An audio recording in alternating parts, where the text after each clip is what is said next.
All right, so we will start our coaches clinic this morning. First of all, a thank you. A thank you to all of our wonderful Fall League coaches that are killing it right now. I appreciate it tremendously coaching Fall League because it really helps the program, builds the program, advertises for the program. It's a big deal, and we really appreciate that.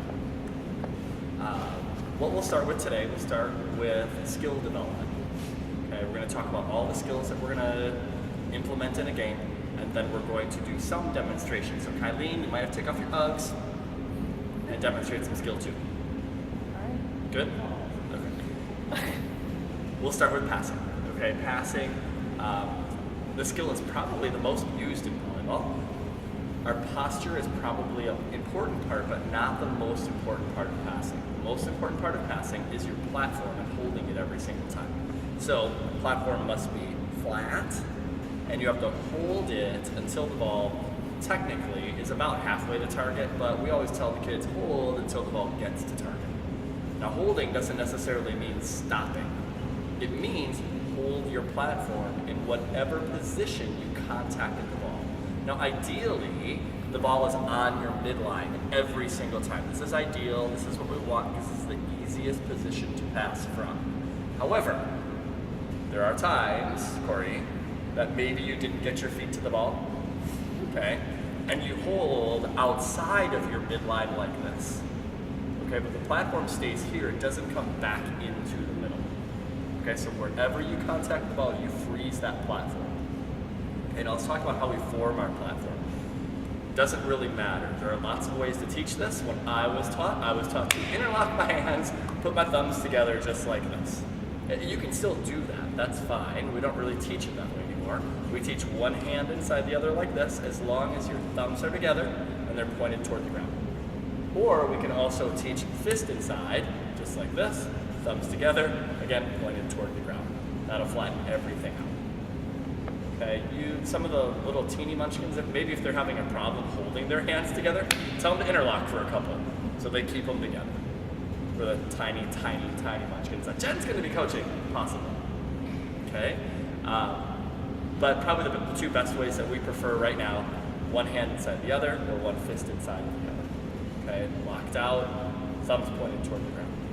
Okay, the next part of passing will be your posture. You want your legs about shoulder width apart, not too much wider. Okay, you want your legs bent comfortably, and when you pass, you always have your right foot forward. There's a reason for this. Reason is, if by some chance with my right foot forward I make a mistake, the ball is more likely to go to my left, which is therefore in front of my setter. If my left foot is forward and I pass it and I make a mistake, it's more likely to go to the right, which is behind my setter. And as a setter, you would much rather run forward to make a play, even if it's 10 feet versus 3 feet behind. Making this move to get back behind the ball and then set it is very difficult versus simply running forward and setting the ball. Okay, so our right foot is always forward when we pass. And you want to be pretty balanced. When you're passing, it's really right toes in front of left toes is great. But if they wind up in this position, this is much better than this. Okay, so right foot forward, ideally right toes in front of left toes, feet shoulder width apart, legs comfortably bent, not a ton. You'll see a lot of kids that want to get into a passing position that looks like this. That's too much. Okay, passing is just comfortably bent. You want to be able to move in any direction quickly. This, probably the first thing you're going to do is raise up to move. Okay, so passing position, legs comfortably bent, right toes in front of left, feet a little wider than shoulder width, not much, and then your back, this is a really important part, your back needs to be round, not arched. Okay, when I arch my back, it actually takes me away from the ball like this. When I'm round, I can simply reach further. Okay, so we want to be round when we pass versus flat and arched like this. Okay? So, right toes, front and left toes, legs comfortably bent, feet a little wider than shoulder width, back round.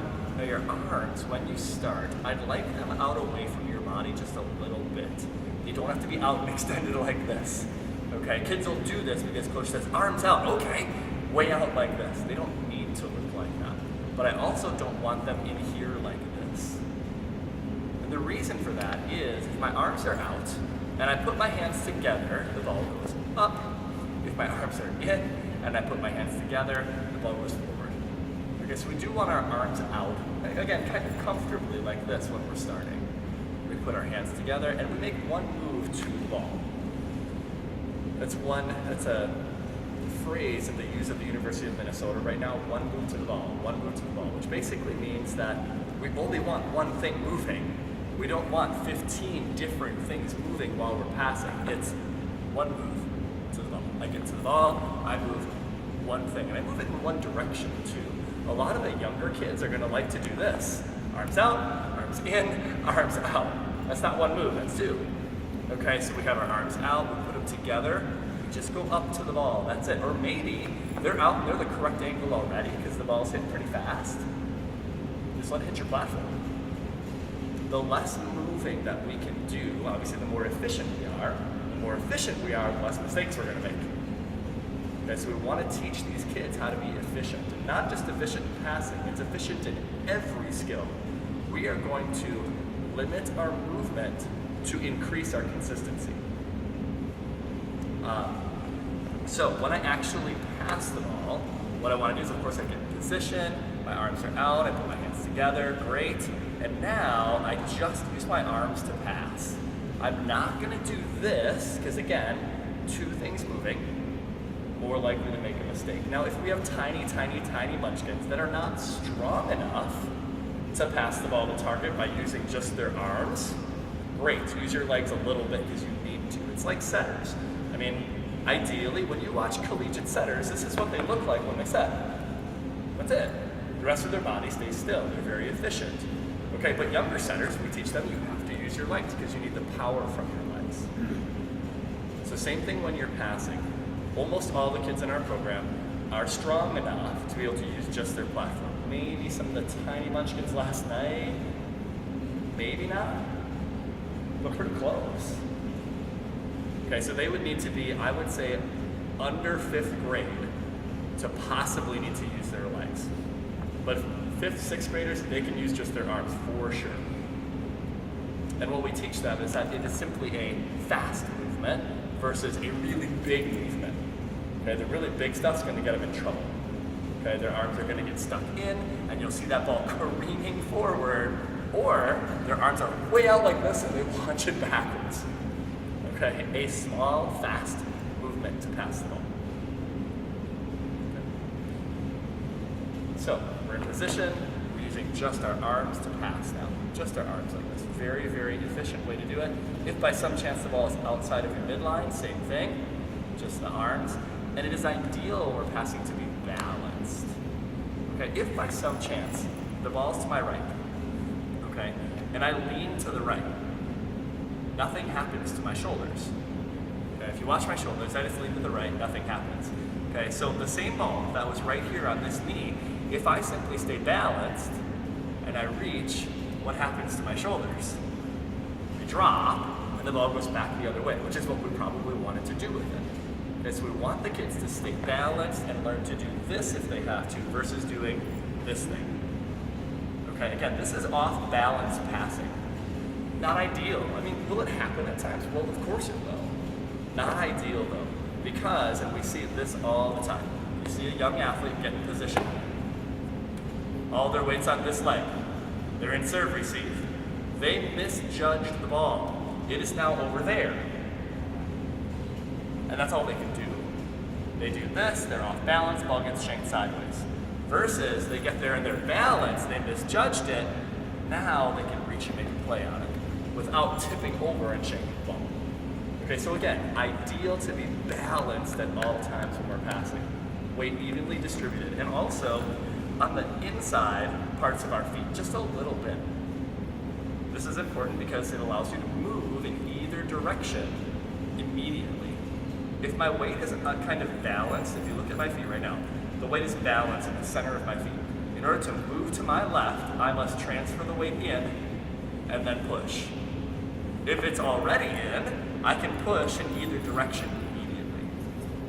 Okay, and this will make your knees go in just a little bit. This is okay for passing. We don't want to do this when we're jumping. If we're jumping, our goal is to go vertically. Okay, so everything stays lined up, we go up, but when we're passing, our goal is probably to go laterally. So that's why our weight is in just a little bit, so I can go left or I can go right immediately. Passing. Questions about the technique of passing. Okay? Where do we face when we're passing then? Because that's a big thing for the little kids. They're gonna be in their gym class, and they're gonna hear, okay, what I want you to do is the ball's coming from over there, but I want you to go like this and pass it to target. Well, that's a heck of a lot of movement. Okay, again, not ideal. We want to be efficient. So we want to teach the kids to always face where the ball's coming from, because it's the easiest thing to do. If I were to, Kylie, if I were to put you in defensive posture and I'd say you have to face target, target's over there, and I hit a ball at you, it's going to be funny because, okay, the ball's coming from there, I'm facing here. That makes sense? But the same thing is true when we're passing. We want to take that ball on straight ahead like this, and then if I wanted to go to target, I simply drop my shoulder a little, and it goes to target. But we want that ball to come straight at us at all times. So what we teach the kids is you always face the ball. Always, always, always. No matter where the ball is, face the ball. And by facing the ball, we mean with our toes, our knees, our hips, our shoulders, and our head. This is not facing the ball. Doesn't work. If the ball goes behind us, this is not facing the ball. Because that doesn't work either. You're not ready to make a play. A lot of coaches will teach their kids to open up. And that's okay. I would prefer that as instead of just this, opening up, what I would prefer is how about get out of the play and be ready to make a play if the ball goes past you. Okay, so not quite enough to just open up, put yourself in a position where you can actually help if they shank it at you. So we always face the ball, and then we stay facing where the ball's coming from, but we drop our shoulder to make the ball go to target. Again, the most efficient way to do it. You could do it like this. That's not as efficient as this.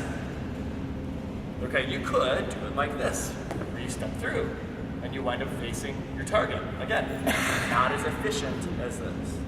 Now, the one thing that you're going to hear a lot today is you're going to hear a lot about efficiency. And if you can think of a more efficient way to do something, please let me know. I will be happy to listen and happy to hear it and see if it makes sense. Because we only teach things that make sense. If it doesn't make sense, we don't teach it. There are some coaches that teach hitting and stepping with your right foot like this. Well, to me that doesn't make sense. I think there's a lot of work being done or has been done about the throwing motion in baseball. Okay, and our attacking motion and our throwing motion are actually identical. And in baseball, we never teach anyone to throw like this. We teach them to step with their opposite foot and turn all the way through, but this foot and this hip stays back. Okay, we want to do things that make sense. If it doesn't make sense, we're probably not going to do it. A lot of things get misinterpreted. This in particular is a misinterpretation. They were teaching it on the national team to teach the kids to actually turn more. So it's an exaggeration, but then somehow it got applied by club coaches and high school coaches all over the place. Because, hey, the national team is doing this. Well, they're doing it as an exaggeration. They're not doing it as something we want to do all the time. Okay? You've seen this move, or maybe Missy has, where the kids have passed and come down like that. Anybody seen that? You've seen that. Clubs did that for about 4 or 5 years, right? Same thing. It's an exaggeration. What they were teaching on the national team at the time is how to absorb the ball. Okay, so what they do is they teach them how to do it slow. We teach the kids to do things slow first too. So they'll pass a free ball and then they have to do this move and go backwards or fall on their butt. But that's how you teach it. That's the progression, because then coach starts hitting it hard at you and you instantly do that move. Makes complete sense to teach that in progression. But then you see club kids that pass a free ball and then go down after they pass it. Why are we doing that? That doesn't make sense. We passed it, we hold our platform, we stay right there. We don't add all these extra movements that we don't need. I digressed. Way off topic. So, passing, we always face where the ball's coming from, drop your shoulder to make it go to target. when we move on the court, it is ideal to stay in position. We don't want to give up position by crossing our legs and then have to uncross them in order to pass. So it's ideal to shuffle. We want to shuffle everywhere if we're going laterally or if we're going backward. Okay, I don't want to back pedal because then if I stop, wrong foot's forward. Okay, but if I shuffle back, I can keep the correct foot forward. I can keep my right foot forward the whole time, so if I chance to stop, great. If I mess up, ball goes to the left, not the right. So we want to shuffle everywhere we can if we're going laterally or backward. If we go forward, run forward, stop and pass. It is ideal to be stopped when you're passing, not moving. Makes sense. It's much easier to do this than it is to do this. They're both needed. Okay? We do run-throughs forward. We do shuffle-throughs to the side. And I would much rather have you be balanced and moving than off balance and stopped. So the example is if I'm doing a ball that's to my right, okay, and I could get in this position to play it, or I could simply do this and keep going. I'd much rather have you moving and balanced than off balance and stopped. There's a rule in volleyball, and there are very few. There are lots of guidelines that I talk to the kids about, but the rule is if you're stopped, stay stopped. If you're moving, keep moving in whatever direction. And that's actually really important because younger kids, you'll teach them to do this shuffle through move. So I pass it and I keep moving and I keep shuffling. But what they'll want to do is they'll want to do this. No, keep moving in the exact same direction you were moving in. You wouldn't do a run through straight toward target and then all of a sudden go like this.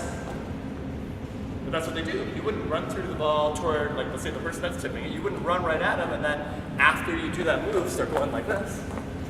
Maybe some of the little kids do because they think it's fun to run around like that. But you want to keep moving in the same direction as when you contacted the ball. So if you're stopped, stay stopped. If you're moving, keep moving.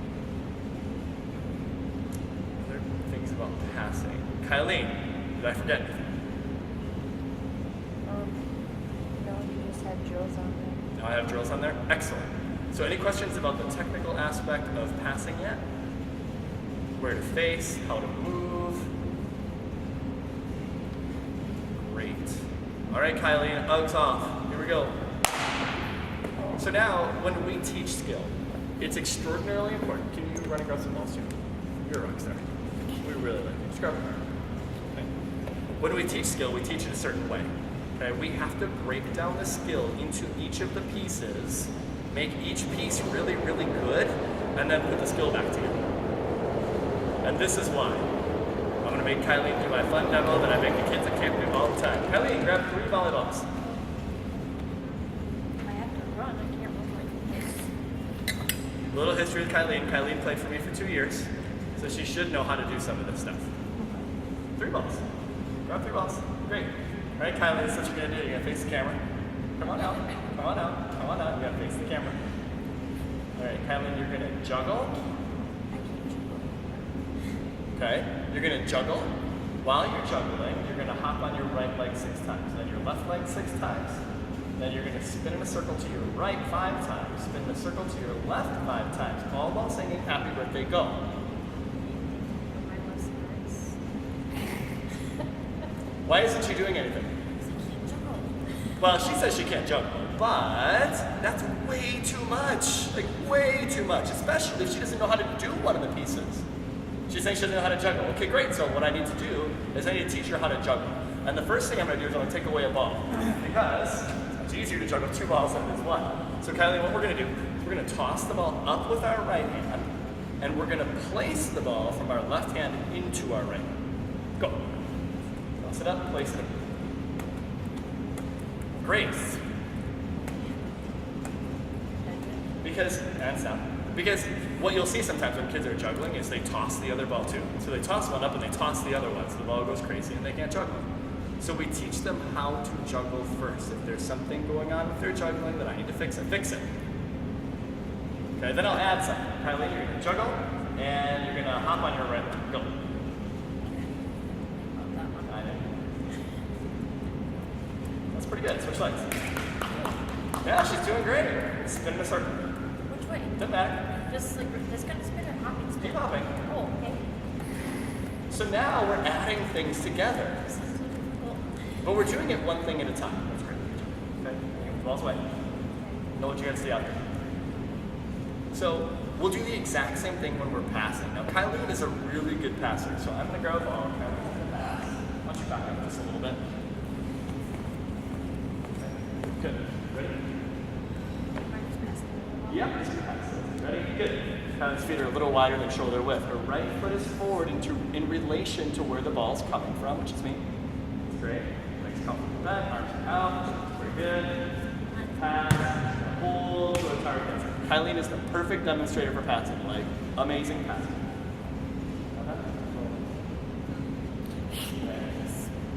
Now, the way we got her like this is by breaking down the skill. And how we break down the skill is by doing a passing progression. Okay, so Kylie, on your knees. Because the first thing we have to do is we have to make sure her platform is good. If her platform is not good, she's not going to pass the ball well. Again, your platform is the most important part of passing. Ready? All right, so we have her on her knees. Her arms are actually down. Her arms are out. Good. Mine. Very nice. Can you do something incorrect, please? Okay, let's check it out. Here we go.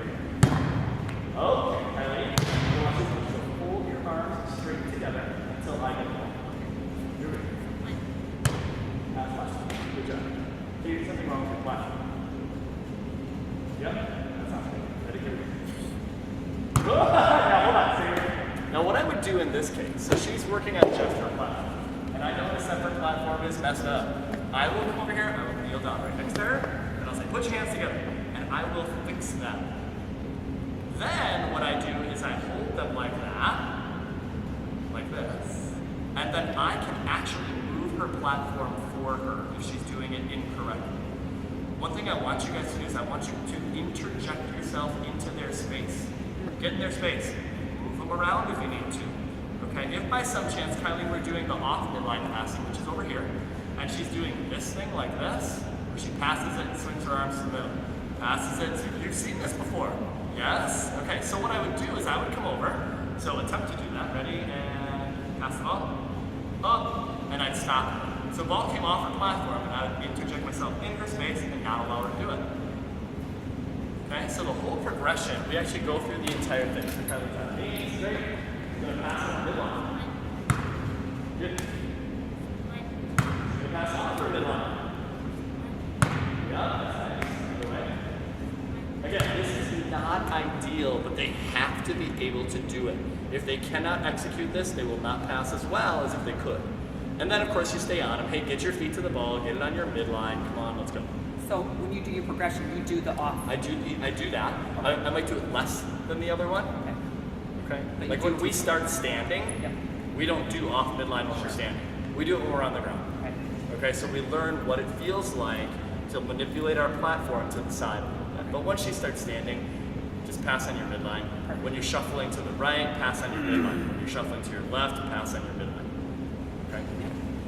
So, after we are on our knees, we do midline, right, left. We stand up. Again, doing everything in pieces. There we go. Good. Right out. Perfect. Kylie, keep your legs up. Good. Keep your legs up. Kylie has a tiny tendency to unbend her legs just a little bit at times, therefore adding more power to the ball. Unexpectedly, because I don't think it's her intention to do that, is it? So she might overpass the ball every now and then because her legs are doing this just a little bit. Let's go off our, no, we're not going to go off our midline, we're going to go shuffle to the right. Stop and jump. Great question. We practice both. So we shuffle to the right, stop and pass, and then we'll do a shuffle through to the right. Okay, so let's just shuffle to the right, stop and pass. Right. Oh, and she realized she wasn't there, so she kept moving. She's been trained pretty well. Ready? So it might be one of these. Go. Good. Stop. Pass. Good. Back. Go. Good. Stop. Pass. Good. You guys can now see her legs, right? Yes. Her legs bend and unbend just a little bit. Okay, now let's do the shuffle through. Why don't you move the cart for yourself? Good.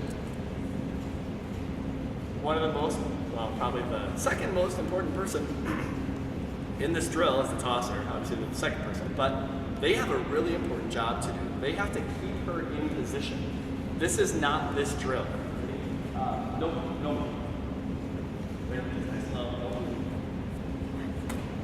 That's not the right drill. We're not working on setting right now. We're also not working on standing up while we're passing. We're not working on that either. Will that happen in a game? It certainly will. And we're still gonna hold. Kylie held. Kylie stood up, she held. Okay? Kids misjudge the ball all the time. All the time. And you still have to hold, even if you're out of position. Okay, so the tosser though is really working hard to get the ball so they can practice the right move. So now she's doing the shuffle through, so the ball's either a little faster or a little further away. Ready? Good, very nice. Really good. Go. Perfect. Really nice. So that's how we're gonna break down passing. We're gonna do kneeling, standing, then moving. Okay, same thing here. We would run forward, stop passing.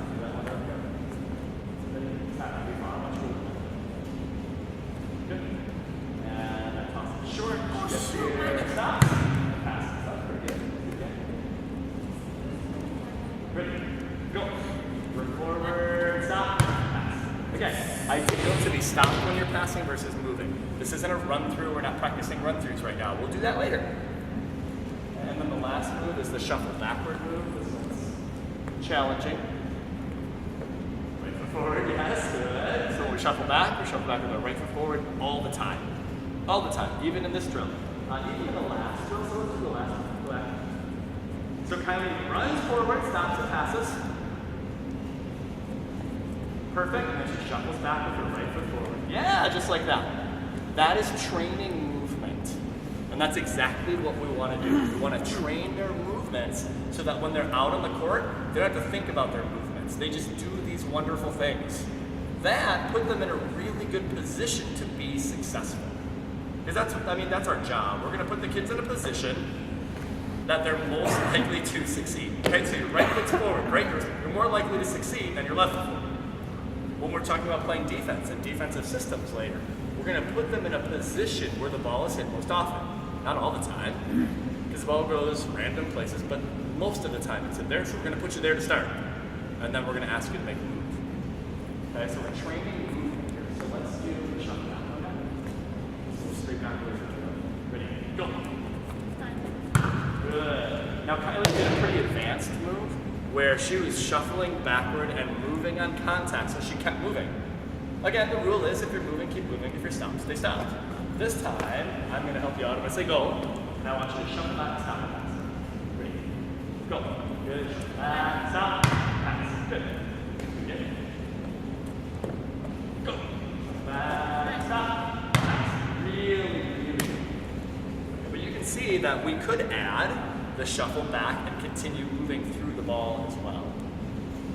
One of the most difficult balls for the kids to play is the ball that's behind them.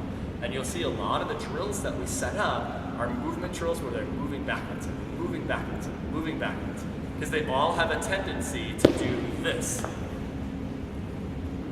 Instead of, no, the ball is deep, so I need to move back, not just stand up. And you'll see it especially with the munchkins, is that they do this, and that's their only move. And if it's above them now, forget about it. It's over their head, it's landing in. Versus, no, it's deep, so I start moving, and then I realize, oh, I can pass it. Or, I'm still moving, I better send it. So we teach them to keep moving. Excellent. Thank you. So that's the first progression that we do. So knees, midline, right, left. Standing, midline, shuffle right, shuffle left. Usually we do shuffle through to the right, shuffle through to the left. Sprint forward, stop and pass, shuffle back, stop and pass. If they're pretty advanced, make them do the shuffle through back. But we wouldn't do the run through forward, again, different drill for later on. Questions about the very first progression and all of our teams do this. Kylene, did you do this as an A team? Yes. Yep. On their knees too. At the beginning of the year is on their knees. We got them standing pretty quick. And then eventually we got them in the drill. They do it, but they do it differently, where they throw it fast at each other. Or maybe they serve it at each other, nice and easy, but it's the same drill because we're training that movement. How far should they be moving? 5 to 10 feet at the most. 10 feet at the very most. That's the most court they're ever going to be responsible for. If you're in serve receive, it's 5 feet to your right, 5 feet to your left. And then there's another passer there. It's probably at the most 5 feet to shuffle back, because now if it's further, it's out. Or if you're in the front row, you shuffle back about 5 feet. Great, there's somebody behind you. Okay, so it's 5 to 10 feet is how far we want them moving. The next drill that we're going to do is another movement drill. It's called threes on the net. Again, one of my favorite drills. The kids are moving backward. Boots off. Come on out, Corey. Let's go. You've done this drill. Kylie, do you want me to target for this one? Sure. Great. As long as I don't have to pass. Come on out. Okay, so I will go on the other side. I will be the thrower. The thrower has a really, really important job. They are going to make sure that that person is doing the right move every time. So the way this drill works is we start at the net, and we go from the net to the 10-foot line. Then the 10-foot line to the 20-foot line. Then 15 to 25.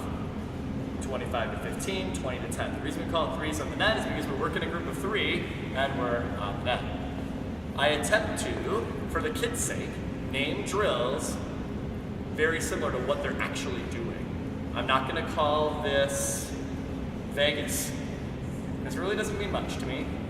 Okay, so this is threes on the net. Are you guys ready? All right, so another thing that's very important in this drill is that every single person has a job, and they have to do their job and do their job well. Thrower. I'm throwing. I'm not tossing. I'm actually throwing the ball. Because it's a skill to learn to slow your arm swing down and throw it a certain distance, a shorter distance. Because in a game, there are going to be times where I have to attack, the ball's behind me, and if I blast this, it's going way out of bounds. But if I learn to slow my arm down, I can keep it in play. So this is a skill that I have to learn. Corey is working on passing, so she's working on shuffling back with her right foot forward, stopping and passing. Coach Kylene is the target, so she's working on catching the ball and setting position every single time. So everyone is doing something. This is it. Corey's in the drill. I'm going to kind of toss it over the net. Kylene's going to go walk after it bounces. That's not this drill. That's not any of our drills. Even in that passing progression drill, the target should be catching it and setting position every single time. It's a habit. We want to have that habit to get our body in position so we can do something really well with the ball. Are we ready? All right, here we go. So, and go. Nice, that's right. Keep your arms out. And go. There, that's it. Very nice. Good. Go. Perfect. That's very nice. Now, in this drill, the movements are net to 10, 10 to 20, 15 to 25. And then we move back forward, 25 to 15, 20 to 10. We don't go 10 to the net, because that very rarely happens in a game. That would basically be a free ball comes over, my hitter came off, and they put the free ball right on the net. It doesn't happen very often. We usually send it around the 10-foot line for us. Okay? So this drill, everyone is working. And then what you can do with this drill, the reason I like this drill so much, let's say we do 5 and then rotate to start. So you have 5 opportunities to do it well, and then you go. Then we change the goal on that. The goal then becomes 5, balance, and hold. That's it. I don't care where it goes. I don't care about the target at all. I care about something that they can control. If we can get them focused on things they can control, like being balanced and holding their platform, the result then starts taking care of itself. We don't worry about the result as much. Now granted, once they get really good, like Coach Kylie, her last team that she was on, okay, it was, you need to be balanced, you need to hold, it needs to go to target 2. But if it goes to target and they look like this, guess what? It doesn't count. So they have to be balanced and holding first. That's the first thing I would do with the kids. Hey, maybe munchkins, is just hold your platform together. That's it. I don't care what your body looks like, but you're going to do this every single time. And you do it 5 times, then you get to rotate. Okay, so I can constantly change the goal in this drill. Ideally, I get to a point where kids can repeat things. So it's not just I need 5, it's not that I need 8. Then I go back and I say, you need 3 in a row now. In a row. Balance and hold. Then, for the older kids, it was, you need 8 in a row, balance and hold, to target. And I guarantee those kids are able to execute the game.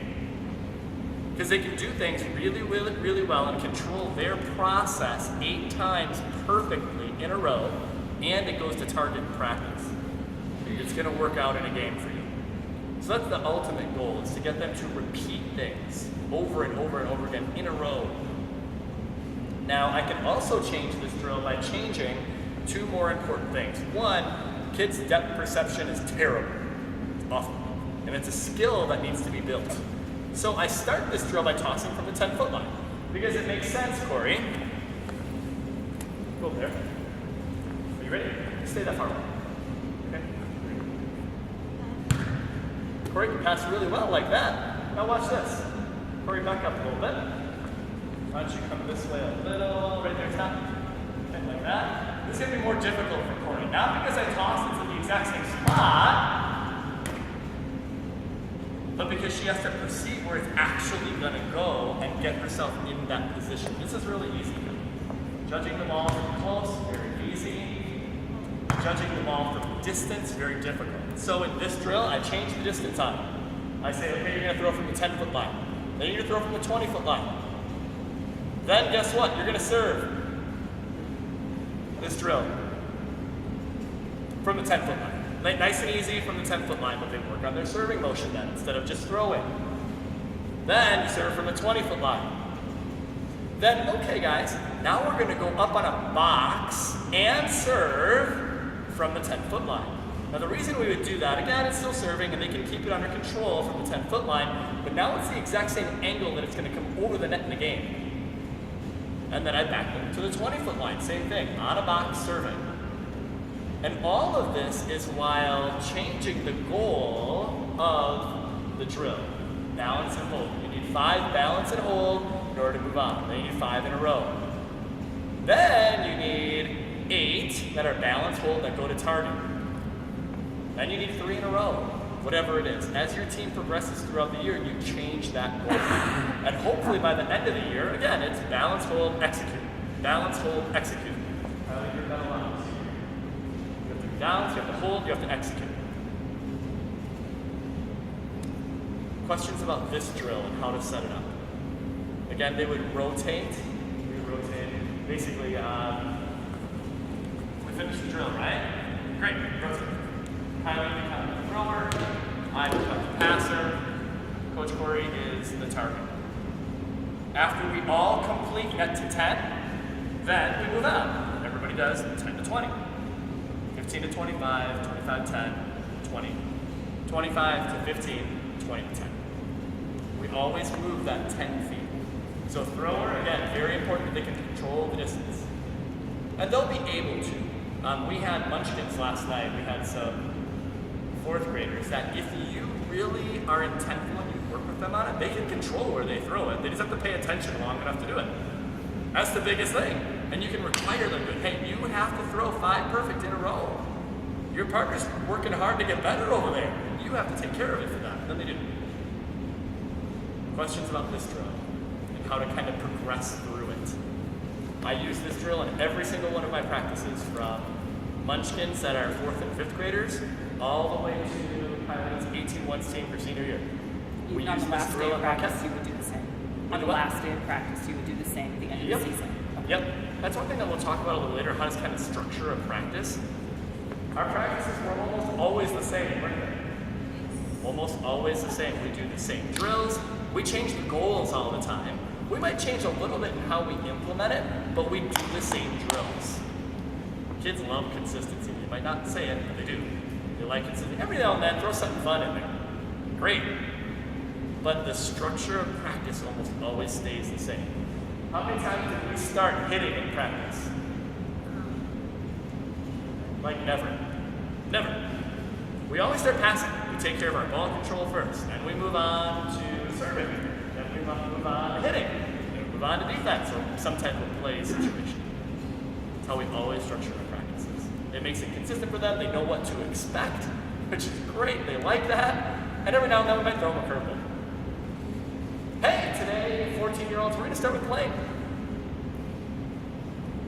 And in playing, we still have goals and we still have to do things. Like, okay, we're playing, but our goal is we need to get the ball to go back and forth using 3 hits every single time, where maybe our 3rd hit is jumping and doing something. Maybe it's jump and set it over, maybe it's jump and tip it over. Ideally, it's jump and hit it over.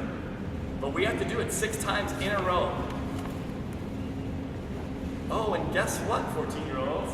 If the ball hits the floor before you've done it twice, there's a consequence.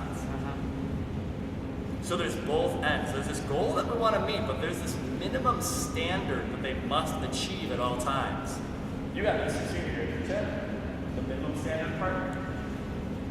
So we would start practice with 4-on-4 because they like playing to warm up. Okay, so their warm up is 4-on-4, cross-court pepper, or whatever it was. And they had a minimum standard they had to meet. Ball had to go over the net 8 times. The goal was 15, wasn't it? The goal was 15. If it didn't go over 8, they were on the end line. Doing towel pushes or sprints or something. Because less than 8 is just unacceptable for them. It means they're not focused. It means they're not working hard. Good. Questions about this drill? Sorry, I digressed again. What was the name of your thing? 3s on. Yeah, exactly. Phaser. Turbo. That's what it's called. Turbo. There's a funny story behind that one. Passing, good. The last drill that I would use for passing is just a simple circle drill. Okay, the reason we call it a circle drill is because they move in a circle. So we have one person that's passing, one person that's throwing or serving, okay, from distance, so serve receive, 20-foot line. Great. How about right there? Right there, that's good. Thrower, straight. I would be target, and we simply move in a circle. So, Corey's going to throw, she's going to follow her ball, grab the pipe. Here comes the thrower, or here comes the passer. So we're simply moving in a circle. Now the great thing about this drill is we can get a lot of players moving and doing something in this drill. I can put 7 people in this drill and everybody's moving the whole time. Which means, theoretically, I could have 14 kids on the court, all moving, all doing something. You'll see this at tryouts. Everyone's moving, everyone's engaged, everyone has a job. When you have 7 people, what we would usually do is we would have probably 3 throwers, 2 passers, and 2 targets. One person is in the drill at a time, so there's a small line, very small line. When that ball is thrown, that person passes, next person steps in. And we still move in that circle. Thrower to passer, passer to target, target to thrower. You can modify that drill and add extra passers. So now we have 2 passers back there. But it's the same drill. So now we're in serve receive and maybe we're working on communication for the day. Okay. Again, the line would be one person behind, and they fill in for whoever passed the ball. We don't if Kylene passes it, Corey doesn't slide over into Kylene's spot. We just fill in for the person who passed it. After you pass, you go target. After you target, you go throw. We can do the same drill with 3 people in serve receive. Again, everyone's going to be moving in this drill. That's why we like it so much. Now, we can actually increase the numbers. We can go up to 8 people in this drill if we have 3 passers. So we have 3 passers, 1, maybe 2 people waiting to come in. We have 2 targets and 2 or 3 throwers. Now we have a ton of people involved in a drill and only using half the court. So if you're in a gym, let's say you're in a gym and you're at camp or tryouts or whatever, and you have a ton of kids that you need to fit on a court, you can fit 16 in this drill. Like it's no big deal. You just make the thrower throw from off the court. That's it. Or maybe, you know what, maybe there it's a varsity practice or a varsity tryout. They can serve from behind the line. Serve it all the way over the net, run around, get in line to pass. But again, everybody's moving. There isn't standing around. Thank you guys. But still a circle drill. So we go from passer to target to thrower or server to passer. Questions about those three main drills that we use extraordinarily often. I'm going to go back to one of them real quick. That threes on the net drill that we do. We modified it our Kylene's senior year. What we did is we put them in groups of three. Okay, so we have a server serving straight ahead into their own group. We have a passer who's on the net that they're passing to. So they're working in a group of three. We have another group of three in the middle of the court. We have another group of three on the right side of the court. And we're all serving at the same time. What it teaches them is it teaches them to focus, because you have to play your ball. There are consequences in our gym if you don't go for the ball. So even if Kylene's ball is served in front of this person, she has to go for it, she has to cut her off because it's not okay for it to hit that person. And it teaches them to be aggressive. Hey, I have to make a play on this. They can't go over there. I have to go get it no matter what, because I have to protect that person because they're in a different drill right now. And then it also teaches that server to remain focused and serve that ball straight ahead every time. If we can serve the ball straight ahead, we can serve any zone on the court. Any zone. I'm just controlling where it goes. It's going to that zone. I want to throw that. Great, I'm going to aim over there. Goes to that zone. So a great drill for them. And then in that one, what I would do, again, it's threes on the net. So we need 5 in a row. We need balance and hold. Then we rotate our group. With Kylene's group in particular, I kind of changed it as well. You guys get to serve 8 balls. I need 100, balance, hold, execute in 4 minutes. And you'd be shocked how fast they move. They want to get it done. Like they want to get it done, and they know that they have to do it well because there's no way they're going to get 100 if they don't do it well. And there's no way they're going to make it under the time unless they move fast and do things efficiently and quickly. Okay, so we have both of those requirements. Do you time both drills? Yes, I time both drills. So even if we're just doing regular threes on the net, I'll time that one too. I'll give them more time because there's a lot of stuff involved in there. A good time to start in that drill is like 8 minutes. And then if by some chance they don't accomplish their goal in 8 minutes, there's a consequence. And then I make them do it again. And there's an extraordinarily important reason that we make them do it again. It shows we believe in them. Versus, no, we're going to move on. Well, then why did you give me that goal? Did you not think I could do it? So we require them to do whatever it is we know they can do. I know you guys can do this drill in 8 minutes. I know you can. You must remain focused. In this drill, if you're not focused for 30 seconds, you might not make it. Might not make it. What you'll see later is we have that practice later. You'll see my fall league team, which the level of fall league for us is probably a little bit below club. So it's like a 7th and 8th grade team. It's a little below club. And you'll see them do that drill in under 8 minutes. And you'll see how fast they move and how efficient they are and how focused they are. And it's fall league, so this isn't even kids that are really into it. These are, okay, we're into it. We like this. This is kind of fun. And you always have a few of those on the team. And then you have some kids that are really into it. And in club season, they're all pretty darn into it. Any questions about those drills? Any questions about passing? I'm sure I might have missed something in there, and I will go back to it. But we need to take a little bit of a break. All right, so relax, hang out, go get something to drink, go to the restroom if you need to, but we'll get started up in probably about 5 minutes or so. All right. Kylene, you got the camera? Oh, my gosh, stop it now.